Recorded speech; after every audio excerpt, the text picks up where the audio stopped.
And joining us now in the studio, Sandy Middleton, the Executive Director of the Center for Violence Prevention, and Lindsey Simmons, the Board Chair of Human Trafficking Coalition. And we got one other guest. Who's this young man we have with us today? My name is Matthew Simmons, and I'm the son of Lindsey Simmons. Got it. Well, that is awesome. You doing okay today? I guess so. Well, I think you are. You look like you're pretty happy to be here on the radio in the studio. Well, it's a great pleasure. Well, it's a great pleasure to have you. What a doll. All right, ladies. Lindsey, Sandy, give us an update. Well, we just appreciate you having us and continuing to talk about human trafficking and to raise awareness around the issue. And we recently celebrated the landmark House Bill 1559 and the accomplishments that we've been able to gain from it. And it's important to celebrate the good times. Yeah. We talk a lot about what we need and the things we don't have, and that's important too. But when our leadership, like with the speaker, when he stepped forward and started helping us pass these crucial bills, it's just cause for celebration, because now we're looked at across the country as a leader, and this bill is a model now for the rest of the country. So it's just good news. Yeah, and something, Lindsey, that I have learned in talking to law enforcement, I think there's a perception, shall we say a misconception out there, that most human trafficking is committed by outsiders, that it's organized sort of crime in that vein, and they are seeking vulnerable people, vulnerable folks. Not always young folks. It could be older adults in a lot of cases. But what I guess I've learned in talking to law enforcement, that in many cases it's family members that That's are right. committing this horrendous crime. That's right. It's all of those things. Yeah. But we learned here locally it is a lot of families, which is really sad. A lot of that's driven by drug use, parents selling That's their what they kids said. for drugs, and that is what we see around here a lot. And it is all ages, all demographics. It affects everybody. And then we see a lot through attacking kids through social media or targeting kids through social media. So there's several factions of it: organized crime, family, and then recruiting kids through social media. I think it's the connotation of the word trafficking that I think sort of projects that, well, these are just transients moving through, but a lot of times it originates from within the state. Right. The word trafficking, we think of drug trafficking and gun trafficking and crossing state lines. And you don't have to cross any state line or any border to traffic a human being. So a lot of times they're trafficked from their own homes, and they may even go to school and church and the local after-school care and come home to that same environment every day and just look like a normal kid, but they're being trafficked from their home, because anytime there's an exchange of sexual services for something of value, if you're under 18, that's human trafficking, period. Yeah. If you're over 18, there has to be an element of force, fraud, or coercion. But that is a picture that looks different than kind of what we've seen in the movies and what we've kind of been conditioned to think it looks like. And it's also true, is it not, that in many cases these victims really think this is a normal style of life. They don't know any different. And if that's how they're treated at home, then they may think, well, I'm on the street now and I chose this. I'm choosing this, and it's better for me to come out here and sell myself than to have it happen at home against my will. And it's not a choice. It's just what they're conditioned. They think that's all they can do. And most of these victims, too, most of the adult victims that we work with every day have been in the life since they were teenagers, 12, 13, 14 years old. And so their whole reality is skewered. And so they just don't look at things like we look at things. And like Lindsey said, they think they've made this choice and that they're there because it's their fault. And so back to 1559, that's one of the great things about the legislation, is that all of these things that we've been talking about that we weren't doing right, 1559 has stood up this collaborated effort to be able to address these issues on an emergent basis and in a specialized way. So that's why we're seeing, some of the improvements, and we're finding victims that we weren't finding before. Right. All right. So we got this rather landmark legislation, which the Speaker of the House certainly was a champion for.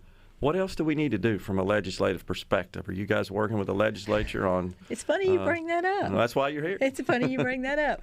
Well, you know, and in talking again about 1559, I mean, the event that we had at the Capitol, and one of the things that I want to make sure that we talk about is the fact that through our Human Trafficking Training Board, Operational Training Board, we have certified over 100 investigators across the state. And, you know, I want to make sure that we give them this credit because they don't get paid any extra money for doing this. And right. Investigating these crimes it can take up to 600 hours to investigate one crime of human trafficking. So it's something different. It's something different to learn. There's a lot of like Lindsey mentioned, a lot of the social media, a lot of phone dumps and things that they have to learn how to do.